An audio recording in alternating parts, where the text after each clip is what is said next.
안녕하세요. 웰스 기업연구소에 오신 여러분을 환영합니다. 오늘의 주제를 소개합니다.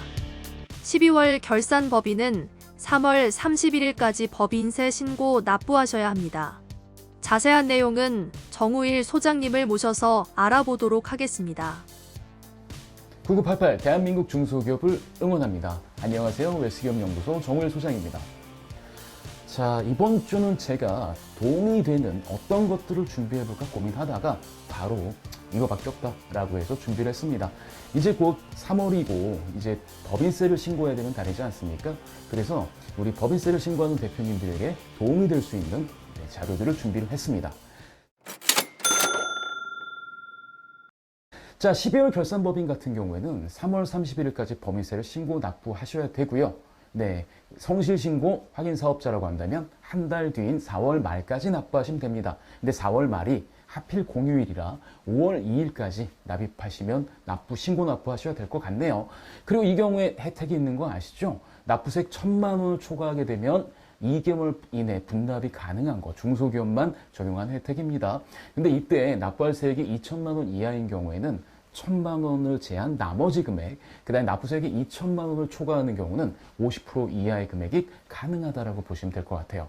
자, 그 다음에 또 하나 요번에 이제 법인세 신고를 할 때 혜택이 있습니다. 수출 중소기업에 대한 그 납부기한 3개월 연장인데요. 고용위기지역, 산업위기 대응 특별지역과 더불어서 납부기한을 3개월 직권 연장했습니다. 여기에 해당하는 기업은요. 일단 2021년, 2022년 수출액이 매출액의 50% 이상인 중소기업, 그리고 관세청 코트라의 지원 대상 중에서 중소기업을 선점을 해서 이런 기업 같은 경우는 납부기간을 신청하는 게 아니라 알아서 3개월 직권 연장해 줍니다.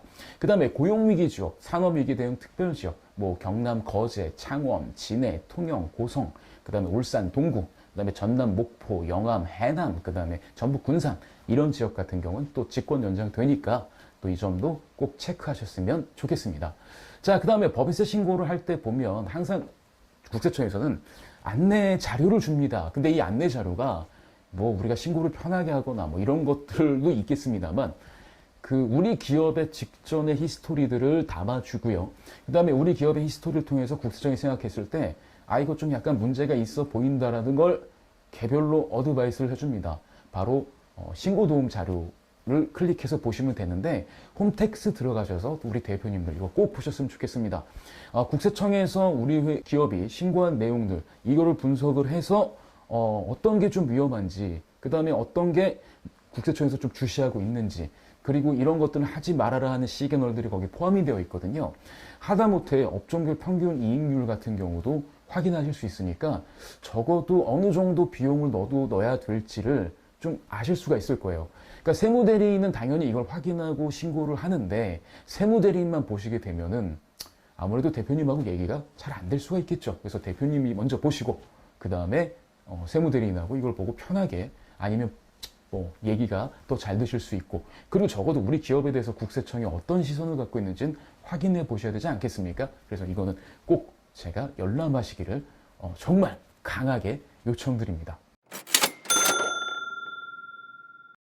자, 대표님 2023년 법인세 신고 좀 꼭 체크하세요. 그 첫 번째 시간입니다. 일단 2022년에 예를 들어서 매출이 들어서 혹시 세금 때문에 고민이신 대표님들이라면 첫 번째 한번 체크해 보세요. 고용이 늘었는지 아니면 고용이 유지가 되었는지. 고용이 유지가 되었다고 한다면 일단 세액공제를 받을 수 있는 것들이 좀 있습니다. 근데 먼저 고용이 증가한 기업의 세액공제부터 먼저 볼게요. 자, 고용을 증대시킨 기업이라고 한다면 이 고용 증가 인원에 따라서 3년간 세액공제를 받으실 수가 있습니다. 그러니까 고용이 증가되었는지, 고용이 감소했는지, 고용이 유지되었는지 이 판단은 이렇게 보시면 돼요. 월별, 그러니까 2022년 1월부터 2022년 12월까지 월별 상시근로자 이 평균이라고 생각하시면 됩니다. 그러니까 2022년 12월 31일자 기준, 그 다음에 2021년 12월 31일자 기준이 아니고 1월부터 12월까지 월말 기준으로 평균을 낸 거다라고 볼 수 있어서 대표님께서 인지를 못하실 수도 있으니까 한번 해보시고요. 자, 그 다음에 만약에 고용이 증가했다. 그럼 고용이 증가한 그 사람이 청년이나 아니면 60세 이상의 노령자거나 아니면 뭐 장애인이나 뭐 기타 등등 지금 뭐 화면에 나갑니다. 이런 분들에 해당이 된다고 한다면 네, 지방 기업이라면 1인당 1,300만 원, 수도권 기업이라면 1인당 1,100만 원의 공제 혜택을 받으실 수가 있습니다. 그러니까 물론 이게 3년간 적용되니까 상당히 파워풀하게 볼 수 있죠. 그래서 이 점 꼭 체크해 보셔야 되고, 다시 한번 말씀드리지만 고용이 증가됐나 뭐 감소되었나 이런 거에 대한 기준은 네, 직전 연도의 월 평균 기준이다 이렇게 생각하시면 좋을 것 같아요. 근데 여기서 끝나는 게 아닙니다. 중소기업 같은 경우에는 이 고용을 증가시켰다라고 한다면 1인당 지원금액도 나오지만 이 사회보험료까지도 우리가 내주는 회사에서 내준 사회보험료까지도 이제 세액공제가 가능합니다. 그래서 이것도 꼭 체크하셨으면 좋겠어요. 그러니까 고용이 증대가 됐다. 고용 증가 인원에 따라서 특히 그 사람이 어떤 계층이냐에 따라서 뭐 최대 지방권은 1,300만 원까지 공제를 해주고, 그 다음에 또 하나 사회보험료 세액공제도 있으니까 이 점 꼭 잊지 마시고 꼭 체크를 하십시오. 의외로 이걸 놓치시는 대표님들이 꽤 많더라고요. 근데 이게 놓쳐도 솔직히 그러니까 사회보험료니까 막 그렇게 많다라고 볼 수는 없거든요. 뭐 의미 있게. 근데 그럼에도 불구하고 이런 거 하나하나 챙기셔야 나중에 진짜 공제 없을 때 이런 공제들 같은 경우는 올해 적용이 안 되면 계속 2월이 되거든요. 그래서 이익 진짜 많이 샀을 때 또 혜택을 보실 수 있으니까 하나하나 꼼꼼하게 챙기시길 권장드리겠습니다.